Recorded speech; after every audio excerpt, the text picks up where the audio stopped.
Hello. If you're watching this video, that means you're probably considering applying to history at A-level at Nishkam High School, and that's fantastic. I'm really looking forward to meeting a new batch of A-level students.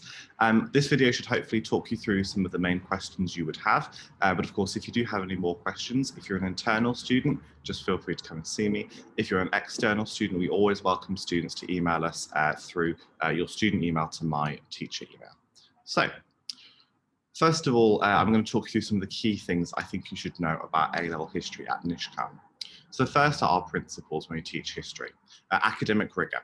It's a difficult subject, there's no shying away from that, but we teach it to a very high standard. I believe that everybody who walks through those doors should have the possibility of achieving an A-star. That means we teach the entire course at A-star standard, and you will benefit from that if you are willing to. The second is reliability. We, as teachers, are going to be reliable for you. We will mark your work properly, we will mark your work promptly, we will give you the teaching that you deserve, but equally, we depend upon you as students to be reliable as well. And I'll come on to what that involves later, but that will involve turning in your work, being accountable to do your work on your own, to do extra study on your own, and being in lessons and present mentally and physically. And finally, a growth mindset. Now, this is a term in education, but actually, I think it's really important that students understand this. You need to be willing to fail, but try again and improve. In history, a D or an E or even a fail is not a final grade as long as it's not on your final exam. But you will get those grades on your final exam if you're unwilling to fail in the 2 years of the A-level course. You need to be willing to fail to grow and improve. So what makes a good historian? Well, curiosity, a passion about the past, a willing to read or a willingness to read, a willingness to improve upon your own work, and you have to quite like writing essays. Good historians aren't necessarily always the cleverest, they're not necessarily the best at remembering dates. Good historians are those who are willing to think about the big questions in the past. We talk about different types of history, different disciplinary concepts, change and continuity. Why do things change? How do things change? Or how do they stay the same? Similarity and difference, cause and consequence. Why have things happened in the past? Similarly, good historians are willing to dive into sources and historical interpretations to work out, one, what did people think at the time? And two, why have historians come up with the opinions they now have today? And then there are some good reasons for picking history, and there are some bad reasons for picking history. And this is the same as when you're making your GCSE choices. Good reasons would be that you've enjoyed it so far in your GCSE course, that you find it interesting, that the types of things we do in history suit you, so essay writing, source investigations, and so on. Bad reasons would be experience of previous teachers. You have to be open-minded. Bad reasons would be just you enjoy the lessons because the GCSE style lessons are your favorite. You need to think, are you enjoying it because of how it's taught or enjoying it because of what is taught? Because at A-level, there is more independence and there is more reading. Don't avoid history if you think it's going to be hard, but you really enjoy it and you think you're actually quite good at it. Hard A-levels still can be done incredibly well. And you should have the confidence that you will score highly if you put in the work and you're willing to commit to the subject. So there are 4 members of the Nishkam History Department. I'll talk you through each of us very quickly. So you have myself, Mr. Popperwell.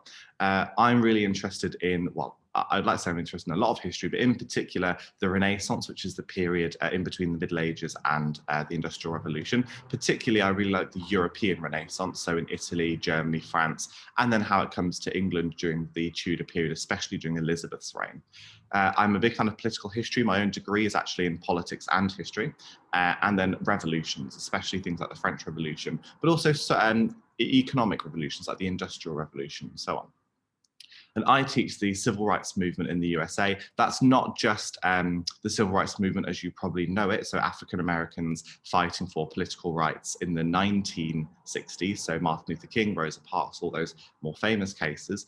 But this is actually from 1865 to 1992, and that's the biggest unit that we do. We cover African Americans, women, Native Americans, and trade unions and workers. I also supervise students in their coursework. We have 3 other teachers. Miss Hurd is a full-time history teacher. She is particularly interested in Russian history and the First World War, and she's currently supervising coursework alongside me. Miss Butler, who teaches A-level history and some GCSE history this year. She's particularly interested in modern German and American history, but also does love some good Elizabeth.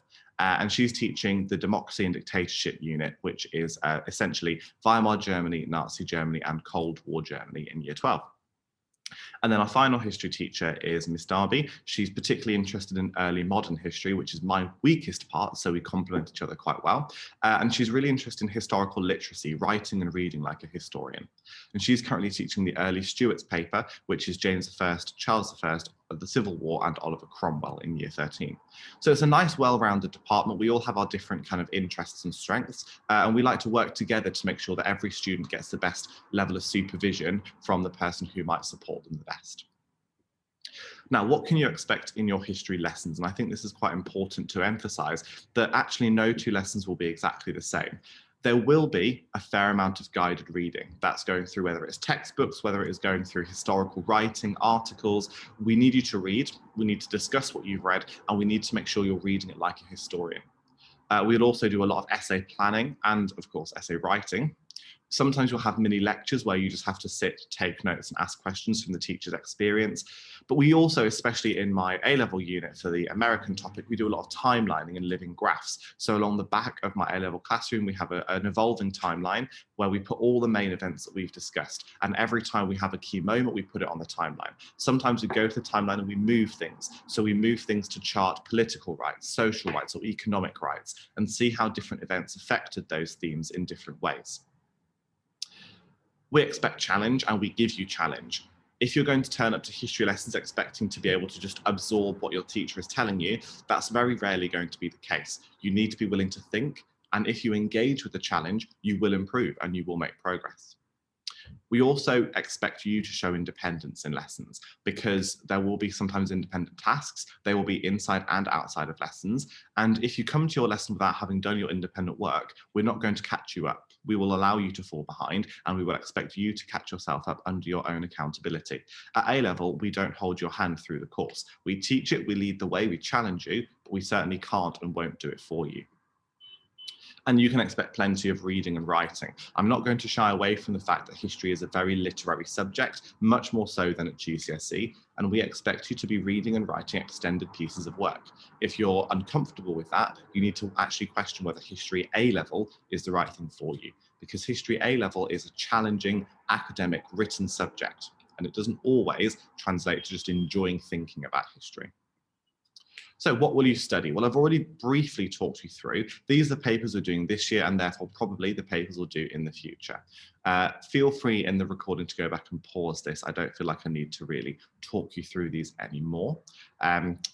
What I will mention, we've got 3 taught papers, which the first paper, paper 1 and paper so the first paper we do in year 13, the papers 2 and paper 3 we do in year 12, so they're what you'll start with. The civil rights paper, paper 3 is the biggest one, hence doing it in year 12, gives you the most chance to revise and master it through year 13. What I will mention as well is that coursework does involve a level of independence in choosing your coursework title. Most students do choose to write on Germany. That's because they've already learned about it in year 12. However, there is some flexibility to write about other things. So an example topic. So this is a lesson I taught just this week on Black Power, and in particular, the Black Panther Party in America. So here our inquiry question was, how did Black Power influence African-American rights in the 1960s? And we talked through 4 key branches of this diagram. The timeline of their group's existence, their appearance, their demands, their reputation. This was more of a lecture style, but it was supported, of course, with the mind map. So students drew the mind map, listened to my lecture, and made key annotations around it. What extracurricular opportunities do you have?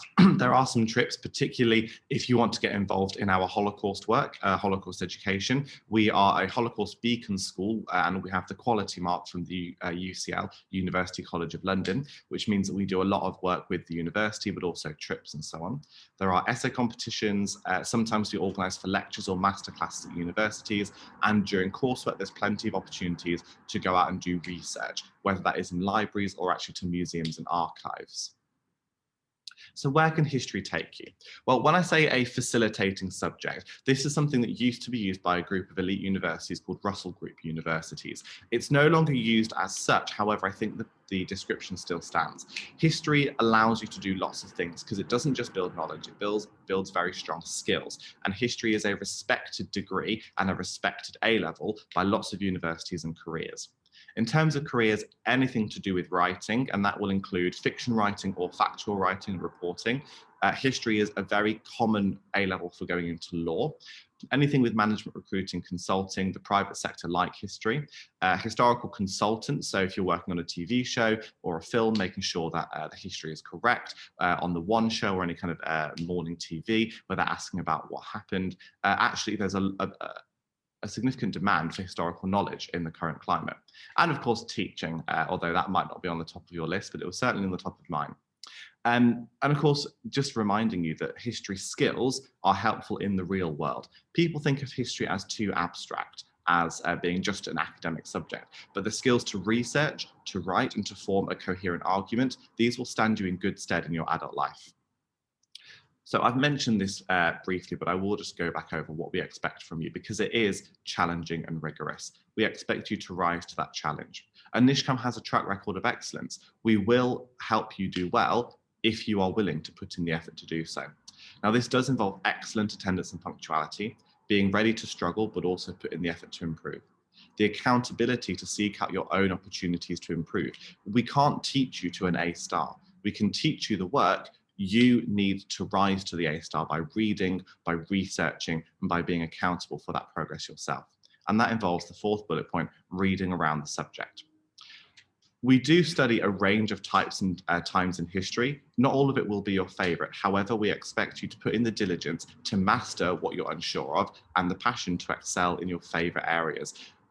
At the end of the day, history is history, but there are different types of history. You will encounter a broad range in history A-level. It's up to you how much effort you put in to master them all.